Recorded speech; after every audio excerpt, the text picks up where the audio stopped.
எங்கள் மதுரை மண்டலம் மற்றும் திருநெல்வேலி மண்டல நிர்வாகிகள்லாம் வந்திருக்காங்க. அவங்களோட இன்னைக்கு தேர்தல் பற்றிய ஆலோசனை கூட்டம். அதற்காக தான் மதுரைக்கு வந்திருக்கேன். நாளைக்கு உங்களை எல்லாம் ஃப்ரீயாக சந்திக்கலாம்னு நினச்சேன். பரவாயில்ல, வந்துட்டீங்க. நான் உங்கள் கேள்விகளுக்கு பதில் சொல்ல தயாராக இருக்கிறேன்.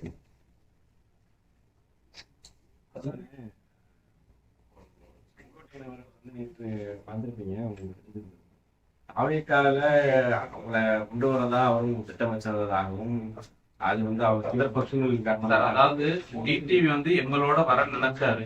சில சந்தர்ப்ப சூழ்நிலையால அவர் எங்களோட வர முடியல. எங்க இருந்தாலும் டிடிவி தினகரன் நல்லா இருக்கட்டும் அப்படின்னு பேட்டி கொடுத்திருக்காரு. நான் பார்த்தேன், இப்பதான் பார்த்தேன். என்னைக்கு நேற்று சொல்லியிருக்காரா? அதான் இப்பதான் பார்த்தேன், எனக்கு வந்துருச்சு, போன்ல பார்த்தேன். அதாவது 86, 87 நான் அம்மா அவர்களோட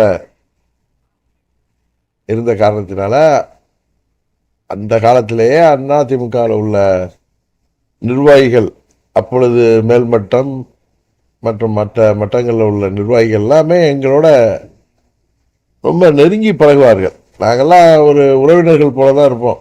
ஜாதி மதங்களுக்கு அப்பாற்பட்டு அங்கே உள்ள நிர்வாகிகள், இப்போ அங்கே இருக்கிறவங்களும் அது மாதிரி. அதில் மூத்த நிர்வாகி அண்ணன் செங்கோட்டையன், அவர் என்னோட ஒரு மூத்த சகோதரர் மாதிரி பழகக்கூடியவர். அவர் தாவேக்காவுக்கு போகிறதுக்கு 2 நாளைக்கு முன்னாடி கூட என்கிட்ட அவருடைய முடிவை சொல்லிட்டு தான் போனார்.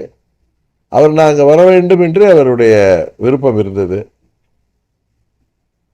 என்னை விட சீனியர்.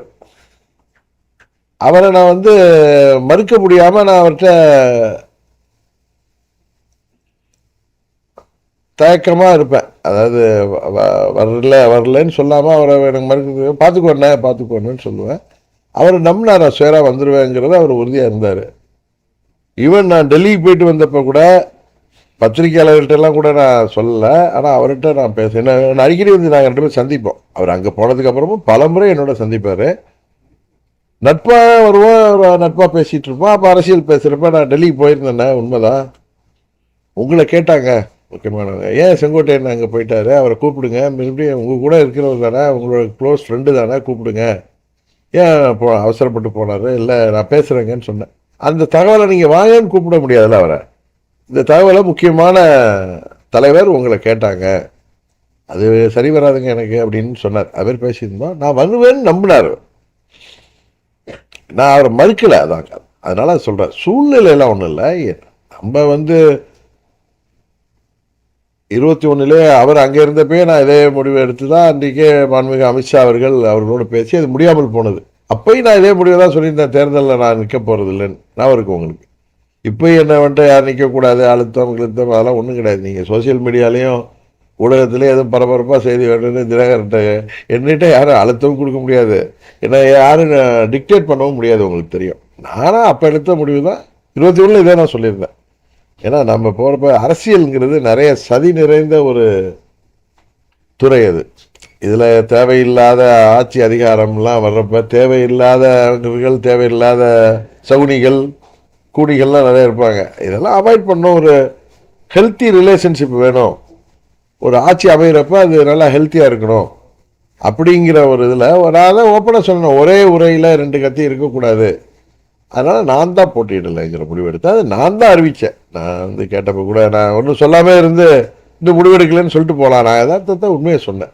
இதை யாரும் நீங்கள் நிற்கக்கூடாதுன்னு சொன்னாங்க, நிற்க வேணான்னு சொன்னாங்கன்னு சொல்கிறதெல்லாம் அது அவங்க ஆசைக்கு போடுறது. அப்படி இன்றைக்கி நான் நினச்சா கூட நாளைக்கு போய் நிற்க முடியும். இன்றைக்கு நான் மதுரையில் உட்காந்து நீங்கள்லாம் சொல்கிறீங்க, கட்சிக்காரங்கெல்லாம் சொல்கிறாங்கன்னு நான் நிற்கணும்னு போட்டின்னு நினச்சேன். நான் மாற்றிக்கிறதுல என்ன இருக்குது? அது மாற்றிக்கூட முடிவெடுத்து அது என்ன சட்டமா? அது மாதிரிலாம் இல்லை.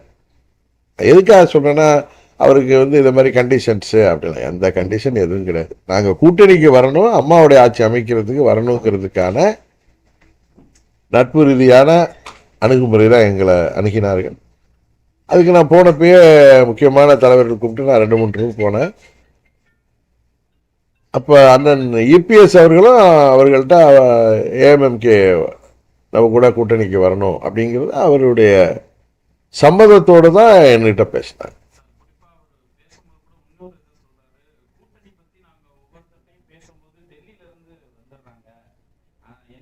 என்னன்னு எனக்கு தான் தெரியும். சில விஷயங்களை வெளியே சொல்லாம இருக்கிறது நல்லதுங்கிற அவர் சொல்றதுல இருந்து என்ன புரியுதுன்னா, ஒரு அழுத்தத்துக்கு உட்படுத்தி இந்த மாதிரியான இதை அவர் சொல்ல வராரோ அப்படின்னு. இல்ல, அவர் நீங்கள் அதை உங்களுக்கு ஏதாவது ஒன்று ஈடு கிடைக்குதான்னு பார்ப்பீங்க, இடுக்கு கிடைக்குதான்னு. ஏன் அண்ணன் தான் டெல்லிக்கு பல முறை போனார், பல முறை போய் மத்திய உள்துறை அமைச்சரே போய் சந்தித்துலாம் வந்து அவரே சொல்லியிருக்காரு. கரெக்டா? அவருக்கு அழுத்தம் இருந்தால் எப்படி போயிருப்பார் தாவேக்கா? என்னங்க, அவருக்கு அழுத்தம் இல்லைல்ல, அவருக்கு இல்லாத எங்களுக்கு மட்டும் இப்படி எடுக்க முடியும்? அது எல்லாம் ஆயிரம் சொல்லலாம். அவர் சூழ்நிலைன்னு சொல்றது நான் வந்து நீங்கள் சூழ்நிலையை நீங்கள் இன்டர்பிரேட் பண்ணுறீங்க, கரெக்டு தானே? அவர் அப்படி சொல்லலை. அவர் டெல்லி வந்து எல்லாரும் எங்கிட்ட பேசிட்டு தானே இருக்காங்க, அவர்கிட்டையும் பேசிட்டு தானே இருந்தாங்க. நான் என்ன சொன்னேன்ப்பா, நீங்கள் இந்த கேள்வி கேட்கறது முடிய அண்ணனை நான் பார்த்தப்ப, டெல்லி போயிட்டு வந்து பார்த்தப்ப, நான் 2-3 முறை போனேன். இந்த மாலை முரசு டிவியில் வந்த சமயங்களில் இந்த மாதிரி வந்திருக்கேன்னு கேட்டார். ஆமாங்க, நான் போயிட்டு வந்தேன். அது மாதிரி உங்களை கூட கேட்டாங்க, ஏன் உங்கள் ஃப்ரெண்டாச்சே அப்படிலாம் கேட்டார். Is your friend, why he has gone there, ask him to come to us அப்படின்னு சொன்னாங்க. ஐ வில் ட்ரை சார்ன்னு சொன்னேன். அதான் நடந்துச்சு. அதான் நான் அவர்கிட்ட சொன்னேன். அவர் சிரிச்சு, நான் எப்படிங்க வர முடியும், என்னை ரொம்ப இன்சல்ட் பண்ணிட்டாங்க அதிமுகவில் அப்படின்னாரு. ஓகே, அதோட விட்டேன். அதோட சூழ்நிலைங்கிறது நான் அம்மாவுடைய ஆட்சி அமையணும், அம்மாவுடைய கூட்டணியில் செல்வதை தவிர வேற முடிவு நான் எடுக்க முடியாது. ஏன்னா நம்மளாம் அரசியலுக்காக அம்மாட்ட வரல, அம்மாவால் அரசியலுக்கு வந்தவன். நான் தீரன் சின்னமலை சிலைக்கு மாலை போட்டு அங்கே நிற்கிறப்ப அன்றைக்கு அண்ணன், அதுக்கு முன்னாடி ஓபிஎஸ் அவர்கள் ஸ்டாலின் அவர்கள் வீட்டில் போய் துக்கம் விசாரிச்சுட்டு வந்தப்ப அவர் பேட்டி கொடுத்ததை வச்சு பல கேள்விகள் வந்துச்சு. அப்போ நான் அப்பயே சொன்னேன், நான்லாம் மற்றவங்க எப்படியோ, அப்போ ஒரு பெரிய லிஸ்டே வாசிச்சு ஆர்மியிலேருந்து ஆரம்பித்து சேகர்பாபு வரை. நானும் அண்ணன் ஓபிஎஸ்ஸோ போக முடியாது, ஏன்னா அந்த கட்சியில் வந்து நான் 3 முறை முதலமைச்சராக இருந்தவர் எப்படி போவார்? அது மாதிரி என்னை பற்றி அது மனசில் இருந்தால் எடுத்துருங்க, அழைச்சிருங்கன்னு சொன்னேன். நான் அந்த பேட்டியை நீங்கள் ரிவைஸ் பண்ணிப்பார். நானாக இழுத்து சொன்னேன், நான் அம்மாவால் அரசியலுக்கு வந்தவன்னு சொல்லிட்டேன். அதனால் தனித்து நின்றாலும் நிற்பேனே தவிர வேற இடங்களுக்கு செல்வது என் மனசாட்சிக்கு ஒத்துக்காது.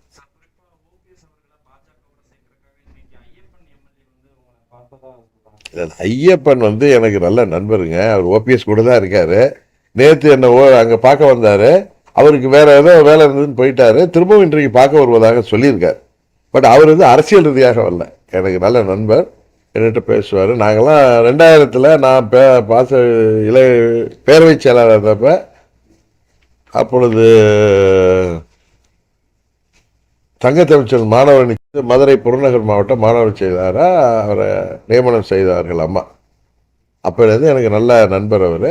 என்ன நட்பு ரீதியாக அவர் ஏடிவிக்கிலேருந்து போய் பார்ப்பார், நிறைய முறை பார்ப்பார். ஏன் எங்கள் உசிலம்பட்டியில் எங்கள் அமமுக தொகுதி கூட்டம் நடந்தப்போ கூட எங்களோட வந்து கலந்துக்கிட்டாரு. இதை கூட வரேன்னு சொல்லியிருக்காரு.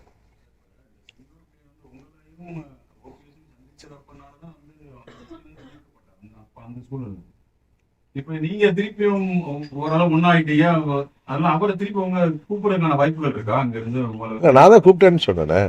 நான் தான் முக்கியமான தலைவர்கள் என்கிட்ட பேசிட்டப்ப சொன்னாங்க. நான் இல்லைங்க, அது சரி வராது எனக்கு, நாங்கள் சாதாரண பேசினோம். அவரை வாங்கன்னு அழுத்தம். ஏன்னா என்னோட ரொம்ப சீனியருங்க. அவர்கிட்ட நம்ம மரியாதையை பழகிறவர்கிட்ட போய் நீங்கள் வாங்கன்னு நம்ம இந்த மாதிரி கூப்பிட்டாங்கிறத தகவலை சொன்னேன். அவர் அதுக்கு என்ன ரியாக்ட் பண்ணது நான் விட்டுட்டேன். அவ்வளோ அது மாதிரி நான் வரணும். அவரை வந்து தவிர்ப்பதற்கு நான் ரொம்ப தர்ம சங்கடப்படுவேன். எப்பயுமே நம்மளோட சீனியராக நம்ம கூட 30 வருஷம் பழகிறவங்க, அவர் மேலே எனக்கு நிறைய மரியாதை உண்டு. அம்மாவுடைய தீவிர விசுவாசி அவர். அதனால் பார்த்துக்கலான்னு சொன்னேன். அவர் வந்து நான் திரும்ப இந்த கூட்டணிக்கு போக மாட்டேன்னு நம்பிட்டு இருந்தார். அது எப்படி? அவர் தானே முடிவு எடுக்கணும். நீங்கள் போய் வாங்கன்னு கூப்பிடுறது நான் அவர்கிட்ட சொல்லிட்டேன். அது தகவலை சொன்னேன்னு சொன்னால டெல்லியிலேருந்து கூப்பிட்றாங்க, முக்கியமான தலைவர் வந்து என்கிட்ட பேசிட்டு இருப்பேன். ஏன் செங்கோட்டையன் உங்கள் ஃப்ரெண்டு தானே, அவர் ஏன் போய் தாவேக்காக போனாங்க, திருப்பி கூப்பிடுங்க, நம்ம கூட வர சொல்லுங்கன்னு சொன்னார். அந்த தகவலே நான் அவர்கிட்ட சொன்னேன். நான் அதனால தான் டெல்லிக்கு போனதை சொன்னேன் அவர்கிட்ட. அவர் வந்து நான் இல்லைங்க, நான் இங்கே வந்துட்டாங்க, இன்னும் வரல அப்படின்னார்.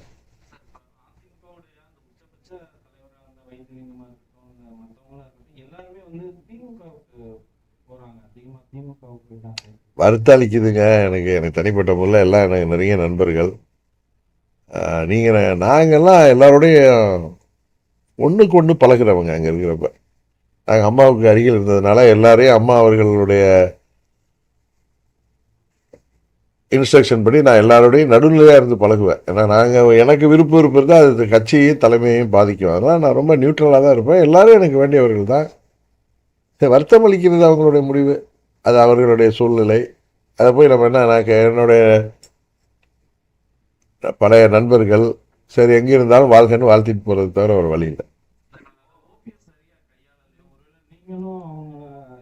நாங்கள் ஓபிஎஸும் கையாளலைன்னு சொல்ல முடியாது. ஓபிஎஸும் ப்ரெஷர் பண்ண நானே ஓபிஎஸ் எனக்கு நெருங்கிய நண்பர் தான், அதுக்காக சொல்லலாம். இப்போ செங்கோட்டையன் எனக்கு ரொம்ப நெருங்கிய நண்பர் தான். இது மாதிரி சொன்னாங்க அப்படின்னு ஒரு மூத்த நிர்வாகிகிட்டெல்லாம் போய் நீங்கள் வாங்க அப்படின்னு சொல்லி சொல்லாமல் அது நம்ம சொல்கிறதா அதுக்கு தானே சொல்கிறேன்னு புரிஞ்சுக்குவாங்க. வைத்திலிங்கெல்லாம் என்கிட்ட ரொம்ப தொடர்பில் தான் இருப்பார். அவர் நான் இந்த கூட்டணிக்கு போக மாட்டேன்னு நினச்சாரு. நான் போக மாட்டேன். யாருக்கு? அவர் நான் போக மாட்டேன்னு நம்பினார் அவர். பட் என்னால் திமுகவோடலாம் போக முடியாது. ப்ளீஸ் தப்பா எடுக்காதீங்க. நேற்று கூட அழைப்பு கொடுத்தேன் உங்க மூலம் அதிகாரப்பூர்வமா நான் அழைப்பீங்களான்னு. நான் நட்பு ரீதியாக தாங்க எதையும் செய்ய முடியும். எனக்கு அந்த அதிகாரம் யார்கிட்டையும் நட்பு ரீதியாக தான் பழங்க. என்னோட நட்பு தான் ஃபர்ஸ்ட். அவர் வரணும்னு விருப்பப்படுறேன். அதை நான் பலமுறை சொல்லிட்டேன். அது அவர் தானே முடிவு எடுக்கணும். ஏன்னா அவருக்கு நெருடல்கள் இருக்கு. ஏன்னா அவருக்கு டிஸ்பியூட் இருக்கு, லீகல் டிஸ்பியூட்டு. அதனால அவங்க தான் அதை எனக்கு அதை அன்பா அழைக்க தான் முடியுமே தவிர அவர் தான் அம்மாவுடைய ஆட்சி வர்றதுக்கு அண்ணன் ஓபிஎஸ் எங்க கூட இருக்கணுங்கிறது எனது தனிப்பட்ட விருப்பம். அது அவர் தானே முடிவு எடுக்கணும். அதிமுக பலமான கட்சி. சார் யாரோ நபர்கள் போறதுனால ஒரு கட்சி அந்த ஏரியாவில் அவரை சேர்ந்தவர்கள் இந்த மாதிரி போகலாம். சில பேர் கேண்டிடேச்சர் உள்ளது போகலாம். தேர்தலில் அது எப்படி வருதுன்னு பார்ப்போம். அதனால அப்படியே எந்த ஒரு தனிநபரை நம்பி எந்த கட்சியும் இருக்காது. அவர்கள் இருந்து அந்த கட்சியை பலப்படுத்துறது உண்டு. அவங்க போனால் அந்த இடத்துக்கு வேற யாரும் வந்துட போறாங்க. சில காலம் வேணா பிடிக்கும். சில பேர் 20 வருஷம் ஒரு ஏரியாவில் கட்சியை வழிநடத்திட்டு அவங்க போகிறப்போ அவங்க கூட கொஞ்சம் பேர் போவாங்க. அந்த இடத்துல அடுத்த நபர்கள் உருவாவாங்க. அது காலப்போக்கில் அது ஆட்டோமேட்டிக்காக சரியாகும். அதுக்காக ஒரு கட்சிங்கிறது எல்லாத்தையும் தாண்டினது. இப்போ கூட தான் எங்கள் தென்மண்டலத்தில் என்னுடைய நெருங்கிய நண்பராக இருந்த ராஜா அவர்கள் தனக்கு இங்கே வாய்ப்பு கிடைக்காது அப்படிங்கிறதுல போயிட்டார். 8 ஆண்டுகள் நம்ம எதை எடுத்து போராடணுமோ அவங்க அவரோட சேர்ந்தது எனக்கு பிடிக்கும். அப்படி கிடையாது. நான் ஏற்கனவே ஏப்ரல் மாதமே அதிமுக எங்கள் கூட்டணிக்கு வந்துச்சு. 4 மாதம் அங்கே தானே இருந்தோம்.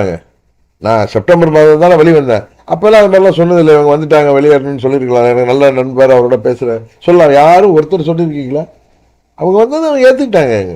என்ன சொன்னாங்க? அவங்க நம்மளை கூப்பிடல, மீட்டிங் கூப்பிடல, நம்ம கட்சி பேரை சொல்லலைங்கிற ஆதங்க தான் பட்டாங்களே தவிர யாருமே நம்ம இவங்களை எடுத்து தான் போகிறோம்னா அவங்க திரும்பி வந்துட்டாங்க. அவர் கடம்பூர் மாணிக்க ராஜா உட்பட யாருமே இவங்க வந்ததை ஏற்றுக்கக்கூடாதுன்னு என்கிட்ட சொன்னவங்க யாருமே கிடையாது. எவ்வளோ சீனியர்ஸ்லாம் இருக்காங்க, யாரும் சொன்னது. அது இயற்கையான எங்கள் அண்ணன் தம்பியாக ஒரே குடும்பத்தை சேர்ந்தவங்க தானே. எங்களுக்குள்ளார சண்டை பிரிஞ்சோம். இன்றைக்கு நாங்கள் எல்லாம் மீண்டும் ஒன்றாகிறதுல இன்றைக்கி கூட நிர்வாகிகளாக சொன்னாங்களா ஆட்டோமேட்டிக்காக எல்லாம் சரியாயிட்டோம்னு சொன்னீங்க. நிர்வாகிகள்லாம் கூப்பிட்டு நான் பேசினேன்ல, அதெல்லாம் ஆட்டோமேட்டிக்காக ஜெல் ஆகிட்டோம். எல்லாம் ஜெல்ல. இப்போ அதானே கூப்பிட்டு பேசுகிறேன். அதான் சார், இல்லை சார், நீங்கள் என்னதான் பேசினாலும் இது நாங்கள்லாம் ஒரே குடும்பம், அம்மாவுடைய குடும்பம். கட்சிங்கிறது குடும்பம் தானே. இல்லை ஜாதி மதத்துக்கெல்லாம் அப்பாற்பட்டு எங்களுக்குள்ளார ஒரு இணைப்பு இருக்கும். அதில் இதை நீங்கள் சொல்கிற மாதிரி எனக்கு ஒரு தீங்கு நடந்தப்போ எனக்காக எல்லாம் போராடினாங்க. அதில் பல பேர் பாதிக்கப்பட்டது எல்லாம் உண்மைதான். அதே நேரத்தில் எல்லார் மனசுலையும் நம்மளாம் ஒன்றாகணுங்கிற எண்ணமும் பொதுமக்கள் எங்களுக்கு நீங்கள் சொல்கிறீங்களா அழுத்தம் ப்ரெஷர்லாம் பொதுமக்கள் மத்தியெல்லாம் இருக்குப்பா. நீங்களாம் ஒன்றாப்பா ஜெயிக்க முடியும்னு எங்களை பார்க்குறவங்களே சொல்லுவாங்க. எல்லாம் ஒன்றாயிடுங்கப்பா அப்படிம்பாங்க. அதனால எங்கள் நிர்வாகிகள் இன்றைக்கி உட்காந்துருந்தாங்க மீட்டிங். நீங்கள் வேணால் யாராவது ஒருத்தர் ஒன்றி உட்காந்துங்க. எங்கள் நிர்வாகிகள் பார்த்து ஒரு மாவட்டம் தெற்கு மாவட்டம் பார்க்க போகிறோம். யாருமே எல்லாம் எல்லாம் எல்லாம் அங்கங்கே ஒன்றா பழகிட்டோங்க. எல்லாம் ஒன்றும் பிரச்சனையே இல்லைங்கிறேன்.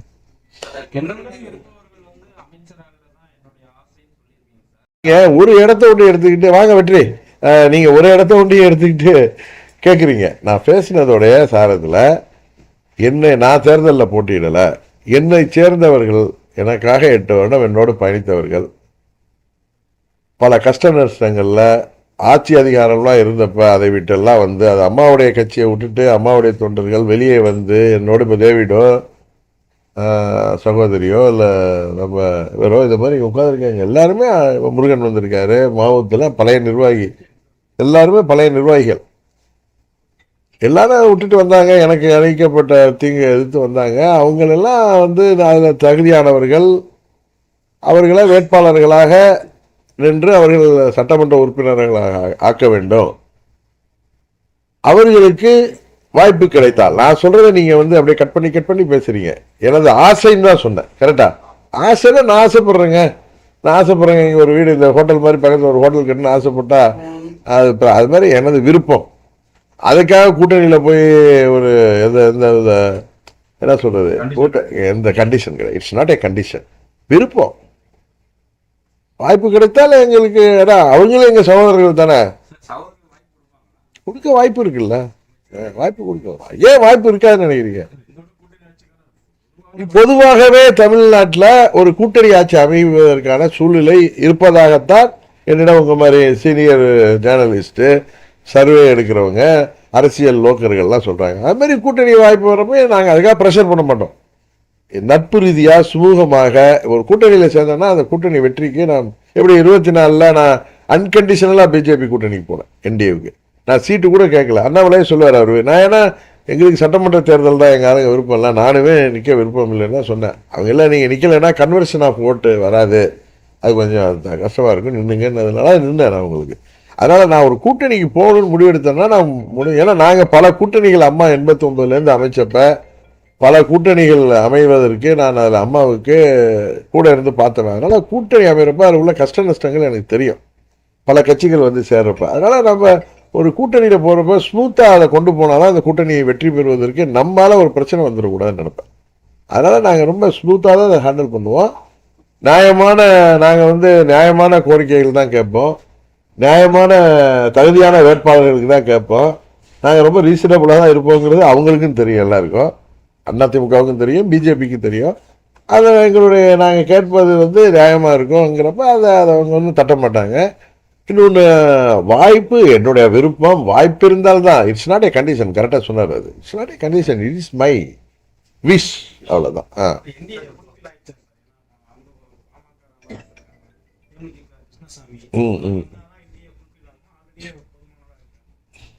என்னங்க இன்னும் கூட்டணி நீங்க எத்தனை கட்சிகள் வர வர அது வந்து ஒரு ஸ்ட்ரென்த் தானே. அதனால இன்னும் இல்லை, என் கணிப்புக்கு இன்னும் அண்ணன் ஓபிஎஸ் வரலாங்கிற ஒரு நம்பிக்கை இருக்கு, இன்னும் சில கட்சிகள் வரலாங்கிற நம்பிக்கை இருக்கு. செங்கோட்டையனும் எதிர்பார்க்கல, திமுக போன யாருமே வந்து அன்னைக்கு நீங்க போக மாட்டீங்க அப்படின்னு இடமா நம்பிட்டு இருந்த ஒண்ணு எங்க ட்விஸ்ட் ஆச்சு.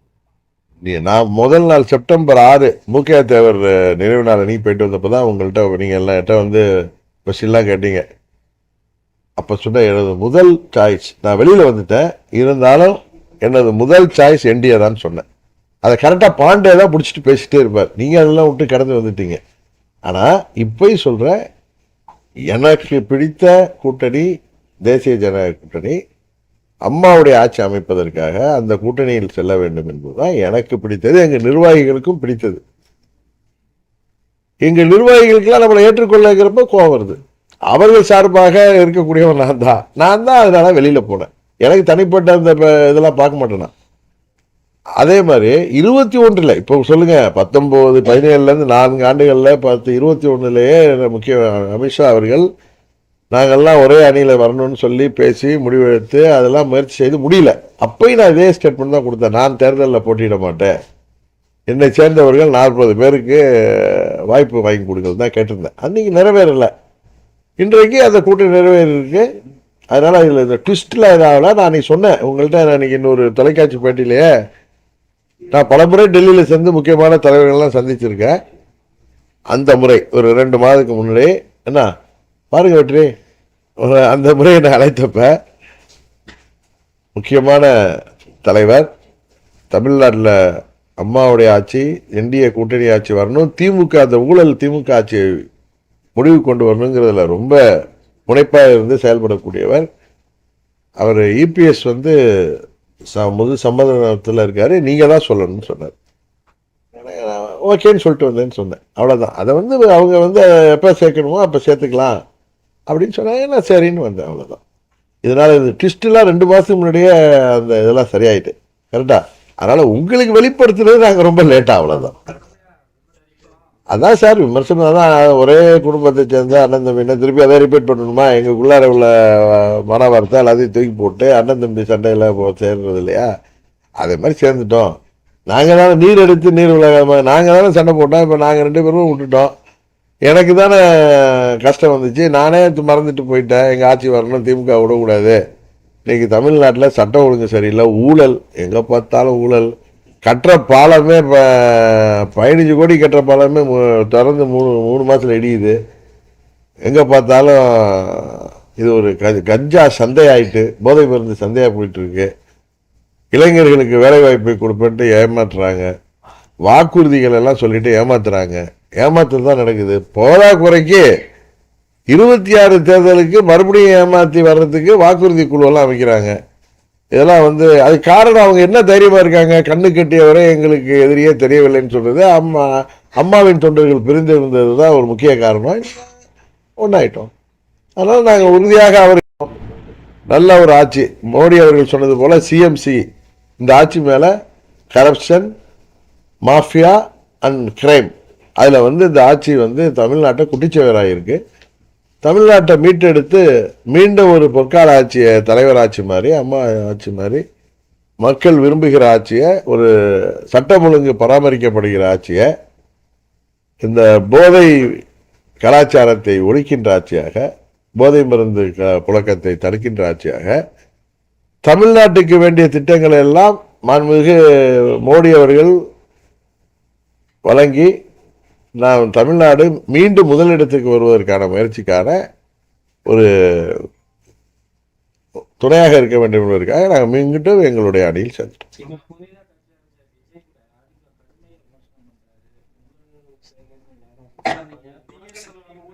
இல்லை அவர் சொன்னதுக்கு நேரத்தை பதில் சொல்லிட்டேன். இப்போ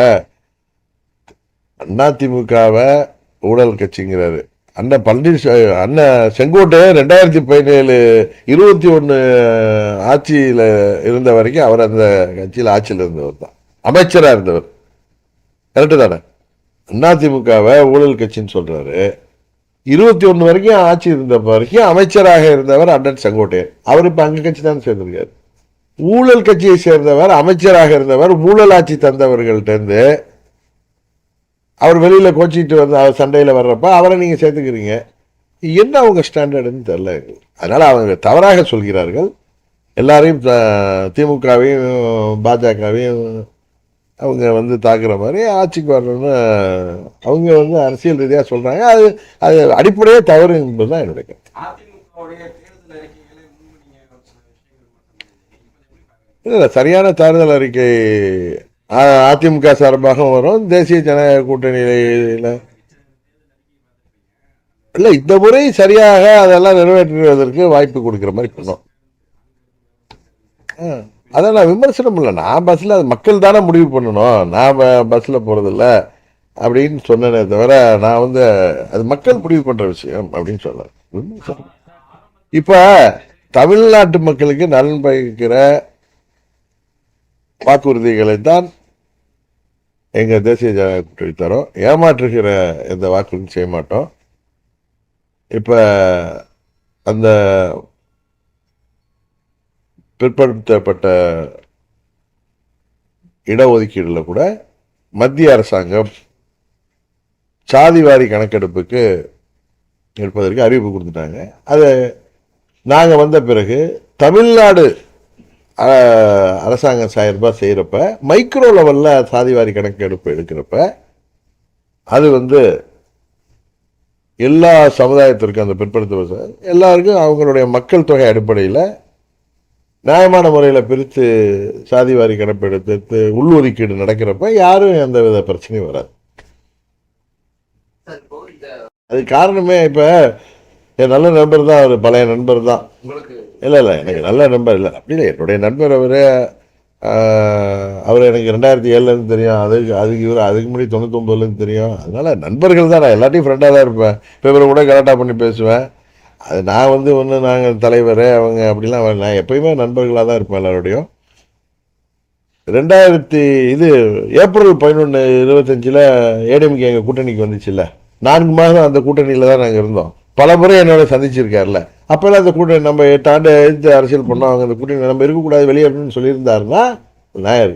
இப்போ அவருக்கு என்னன்னா கோயில்பட்டி அது அதிமுக தொகுதி, அவர் அந்த தொகுதியில் தான் நிற்க முடியும் அப்படின்னு நினைக்கிறாரு. அதனால அந்த தொகுதி கிடைக்காதுன்னதும் அவர் வேற இடம் சென்றிருக்காரு. அதுதான் சிம்பிள். அதான் இதில் சிம்பிளான விஷயம். அதான் இதில் யாரோ ஒரு சிலர் போனாங்கன்னா அவங்க இப்போ போன வருஷம் 2025 அதிமுக தேசிய ஜனநாயக கூட்டணியில் நாங்கள் இருந்த கூட்டணிக்கு வந்தப்பயே வெளியேறி இருந்தாங்கன்னா அவங்க என்கிட்ட வந்து இதில் நம்ம இருக்கக்கூடாது, அவங்க எதிர்த்து தானே கட்சி ஆரம்பித்தோம் அப்படின்னா இன்றைக்கு பேசுவதை அன்றைக்கு பேசியிருந்தால் அதில் ஒரு நியாயம் இருக்கும். அன்றைக்கு யாருமே பேசலை. கரெக்டு தானே? 4 மாதம் நானும் அமைதியாக தானே இருந்தேன். நான் செப்டம்பரில் தானே வந்து வெளியில் வந்தேன். செப்டம்பர் 1ஆம் தேதியிலேருந்து தான் வெளியில் வந்தேன். அதனால இவர்கள் சொல்வது யாரோ ஒரு சிலருக்கு வந்து சொந்த காரணம் இருக்கும், அங்கே உள்ள லோக்கல் நிர்வாகிகள்கிட்ட உள்ள பகையாக இருக்கும், பகமையாக இருக்கும். இது கட்சி ரீதியாக அமமுக மீண்டும் அதிமுக கூட்டணியில் போனதில் யாருக்கும் எந்தவித கருத்து வேறுபாடும் 2வது கருத்து இருக்கிறதுக்கு வாய்ப்பே இல்லை. ஒரு தொகுதியில் அந்த பகுதியில் அரசியல் பண்ணுறப்போ அவங்களோட இருந்த அந்த பகமை வேணால் காரணமாக இருக்கும். அதனால் எல்லாருக்கும் இப்போ வடக்கு மாவட்டத்தில் உள்ள முக்கியமான நிர்வாகிகள் வந்து நாங்களாம் ஆட்டோமேட்டிக்காக எல்லாம் செல்லாயிட்டோம். தமிழ்நாடு ஃபுல்லாக எங்கள் நிர்வாகிகளும் அதிமுக நிர்வாகிகளும் நாங்கள் வரணும்னு அவங்க ரொம்ப காத்து இருந்தது உங்களுக்கு தெரியும். பொதுமக்களும் நாங்கள்லாம் ஒன்றா சேரணும், ஒரே அணியில் போகணும், நாங்களாம் ஒன்று சேர்ந்தா ஜெயிக்க முடியும்னு எங்கள்கிட்ட சொல்லுவாங்க. அதன் அடிப்படையில் நாங்கள் சேர்ந்துருக்கோம். அதனால் அதில் ஒன்றும் பிரச்சனையோ எங்களுடைய நிர்வாகிகளுக்குள்ள ஒற்றுமையோ எல்லாமே இயற்கையாக ஏற்பட்டு விட்டது. ஏற்கனவே அவர்களும் எதிர்பார்ப்பில் இருந்தாங்க. அடுத்தது எங்களது வாக்கு வங்கியும் சிந்தாமல் சிதறாமல் எங்களுக்கு வந்து சேரும். அதுக்காக நாங்கள் தமிழ்நாடு முழுவதும் அம்மா மக்கள் முன்னேற்ற கழகத்தை அனைத்து நிலை நிர்வாகிகளும் தொண்டர்களும் உறுதியாக உழைப்பாங்க. தெரியலங்க, நீங்கள் அவங்கள்ட்ட தான் கேட்கணும்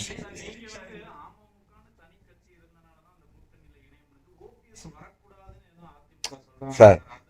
இல்லை சார், அவங்களுக்குள்ள டிஸ்பியூட் இருக்குல்ல, லீகல் டிஸ்பியூட்னா சும்மா நம்ம பேச்சுவார்த்தை சண்டை இல்லை. அவர் கிளைம் இருக்கு, கிளைமோட அவர் எப்படி போய் சேர முடியுங்கிறது அவருக்கே ஒரு தர்ம சங்கடம் இருக்குல்ல. அதான் அந்த டிஸ்பியூட். அதை வந்து இன்னும் பேசவே ஆரம்பிக்கல சார். நீங்கள் தான் தொலைக்காட்சியில் எதை போட்டிருக்கீங்க, இன்னும் ஆரம்பிக்கவே இல்லை. அதெல்லாம் நீங்களாம் எதை வேணாலும் சொல்கிறீங்க, நானும் சிரிச்சுக்கிறது. எனக்கு பொதுவாக சார் நான் வந்து இதை கொடுங்க அது கொடுங்கன்னு எனக்கு கேட்குற சுவாபம் கிடையாது. நான் கேட்க வர்றது கேட்க போகிறது உங்கள்கிட்ட சொல்கிறேன். என்னை சேர்ந்த 8 வருடம் பயணித்த தகுதியான வேட்பாளர்களுக்கு ரீசனபிளாக நான் கேட்பேன். அதுக்காக 100 தொகுதி கொடுங்கன்னு கேட்குற கட்சி இல்லை. நான் ரீசனாக கேட்பேன், அவங்களுக்கு அது நிச்சயம் தெரியும் நாங்கள் ரீசனபிளாக இருப்போம். ஆனால் சுமூகமாக முடிஞ்சிடும், யாரும் நினைக்கிற மாதிரி எதுவும் நடக்காது. தேர்தலில் அம்மாவுடைய ஆட்சி அமைப்பதற்கு எல்லோரும் விட்டு கொடுத்து அதிமுகவும் நாங்களும் அண்ணன் தம்பிகள் தான் இடையில பிரிஞ்சிருந்தோம், இணைஞ்சிட்டோம். அதனால் ஒற்றுமையாக இருந்து என்டிஏ கூட்டணி வெற்றி பெறுவதற்கு நாங்கள் உறுதுணையாக.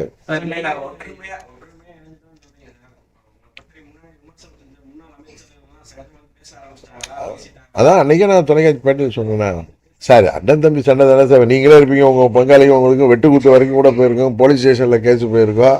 அதுக்கப்புறம் ஒன்றா ஒரு பிரச்சனையில் ஒன்றா இருப்பேன், இல்லை ஒன்றா தானே இருப்பேன், எல்லாம் பேசுறதே மறந்து போயிடும். எங்களுக்கு ஞாபகம் இருக்காது. அன்னைக்கு கூட நான் பல முன்னாள் அமைச்சர்களாக அங்கே மதுராந்தகம் பிரதமர் வந்து மீட்டிங் போயிருந்தோம். முன்னாடி இவங்கெல்லாம் கூட இருந்தாங்க, என்னோட டேவிட் இருந்தார். நாங்கள் ஒரு 7 பேர் அங்கே மேடைக்கு போகிறவங்க போய் உட்காந்துருந்தப்போ அவங்களும் அங்கே வந்திருந்தாங்க. மேடையில் வர்றவங்க எங்களோட சகஜமாக தானே பேசினாங்க.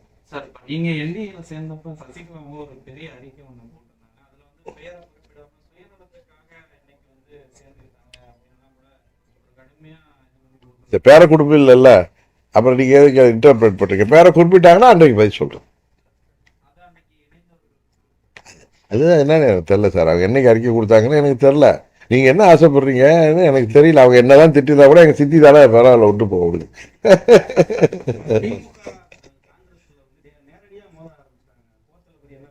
நீங்கள் இவ்வளவு நேரம் நான் ஏதாவது வெயிட் பண்ணிட்டு இருந்தேன். எங்களை பற்றி அப்படியே வெட்டி முடியாது கேட்குறார. இந்த ஆட்சியில் எவ்வளோ கேவலமான ஆட்சி, மக்கள் விரோத ஆட்சியாக இருக்குது. ஒரே எங்கே பார்த்தாலும் கொலை. அன்னைக்கு கூட தொலைக்காட்சியில் பார்க்குறோம், நம்ம ராதாபுரம் பக்கத்தில் 10 குவாரி, 1 2 இல்லை 10 இல்லீகல் மைனிங் நடக்குது, கனிம வள கொள்ளை நடக்குது. அதை தட்டி கேட்ட அதிகாரிகள் கொல்லப்படுகிறார்கள். அதை தட்டி கேட்ட காவல்துறை முன்னாள் அதிகாரி கொலை செய்யப்படுகிறாரு. இன்றைக்கு தமிழ்நாட்டில் நடக்கிற அனைத்து சமூக விரோத செயல்களுக்கும் பின்னணியில் திமுக இருக்குங்கிறது கண்கூடாக தெரிகிறது. காவல்துறைக்கே இன்றைக்கு புதுசாக இன்னொரு டிபார்ட்மெண்ட் போட்டு காவலர்களை போலீஸ் டிபார்ட்மெண்ட்டை பாதுகாக்க இன்னொரு ஏதாவது சென்ட்ரல் கவர்மெண்ட்லேருந்து என்எஸ்சி மாதிரி ஒரு டீம் போடணுமா என்னன்னே தெரியல. எங்கும் ஊழல். நெடுஞ்சாலைத்துறையில் 30% மேலே கமிஷன் வாங்கப்படுவதாக புகார்கள். அதே மாதிரி வேலை பணி கொடுப்பதற்காக பல கோடி ரூபாய் ஊழல். டிரான்ஸ்ஃபர்லேயே 365 கோடி ஊழல். இதான் வெளியில் வந்திருக்கு. இது மாதிரி மின்சாரத்துறையில் ஊழல், எல்லா ஊழலும் இப்போ வெளியில் வரப்போகுது. அன்னைக்கு அண்ணன் ஏபிஎஸ் போய் 4.5 லட்சம் கோடி ஊழல் நடந்திருப்பதற்கான ஆதாரங்களை போய் கவர்னர்கிட்ட கொடுக்குறார். கவர்னர் அவர் என்ன சொல்கிறார், இங்கே தமிழ்நாட்டில் சென்னை ஒரு கொலை நகரமாக மாறிவிட்டது. கவர்னர் பதவி தேவையா இல்லைங்கிறது வேற. ஆனால் தமிழ்நாட்டில் இன்றைக்கு நடக்கிற இந்த அகம்பாவம் பிடித்த ஆட்சியில் இப்படி ஒரு மூக்கடாங்கயிறு பதவி இருக்கிறது தான் தமிழ்நாட்டுக்கு இன்றைய தேவைக்கு நல்லதுங்கிறது தான் என்னுடைய கருத்து. இன்னொன்று, கண்ணு கேட்டிய வரை எங்களுக்கு இது எதிரிகள் இல்லைன்னு பேசுகிறாங்கன்னா, நாங்கள்லாம் பிரிந்து கிடந்ததுனால இன்றைக்கெல்லாம் ஒன்றாயிட்டோம். தேர்தலில் பார்த்துக்குவோம். முதலமைச்சர்னா தமிழ்நாடு இன்றைக்கு எல்லா துறைகளிலும் பின்னடைந்திருக்கு. ஏற்கனவே 4வது இடத்துல இருந்தது 6வது இடத்துக்கு வந்திருக்கு. இன்றைக்கு வாக்குறுதிகளை தான் நிறைவேற்றவில்லை. எல்லாமே உண்மை தானே. ஏதோ ஓட்டுக்கு 1000 2000 கொடுத்து ஏழை எளிய மக்களை விலைக்கு வாங்கிலாம் நினைக்கிறாங்க. அதெல்லாம் நடக்காது. அதையெல்லாம் தாண்டி இந்த முறை அவர்கள் வீட்டுக்கு அனுப்பப்படுவார்கள். தன் மகனுக்கு உதயநிதி ஸ்டாலினுக்கு எப்படியாவது முடிசூட்டி விட வேண்டும் அப்படின்னு அவர் நினைக்கிறாரு. உறுதியாக அது நடக்க போவதில்லை. அதுதான் உண்மை.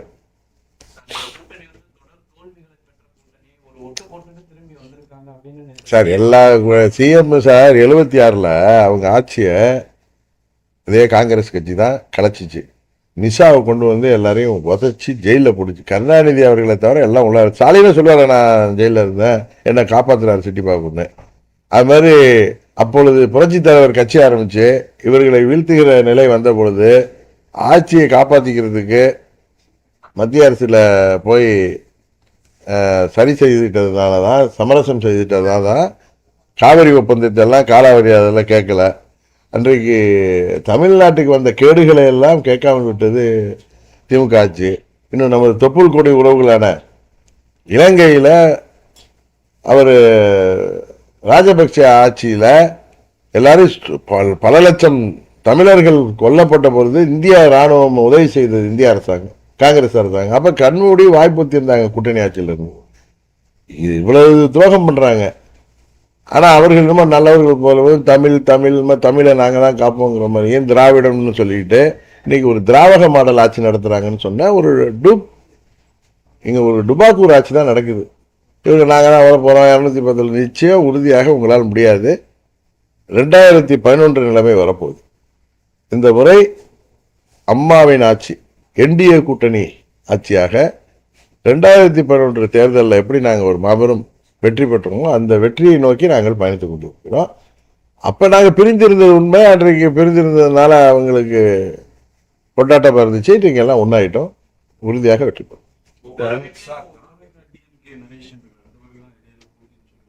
சொன்னேன், அதான் வரேன். இல்லை நான் என்ன சொன்னேன், தாவேகா தலைமையில் பலமான கூட்டணி அமைந்தால் அது திமுகவுக்கு சரியான போட்டியாக இருக்குன்னு. அவங்க தலைமையில் கூட்டணி அமைந்ததாகவே பலமான கூட்டணியில் அமைஞ்ச மாதிரியே தெரியல. என்டிஏ வெர்சஸ் டிஎம்கே தான்.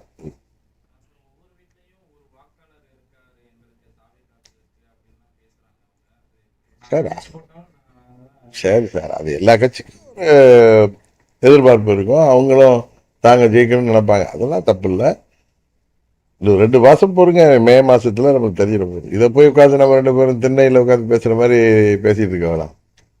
எல்லா கட்சியும் தான் ஜெயிக்கணும்னு ஆசைப்படுறது இயற்கை தானே. இப்போ திமுகவே இவ்வளோ தப்பு பண்ணிட்டு கண்ணு கட்டியவரை எதிரி இல்லை அது இல்லைங்கிறாங்க. உங்கள் எதிரிலாம் உங்களுக்கு முன்னாடி தான் இருக்கும். இப்போ எல்லாம் எதிர்ச்சிட்டோம்.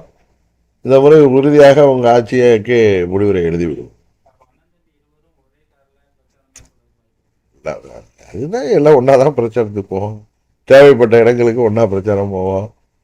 எத்தனையோ கூட்டங்கள் இருக்குது, ஒன்றா செல்வோம்.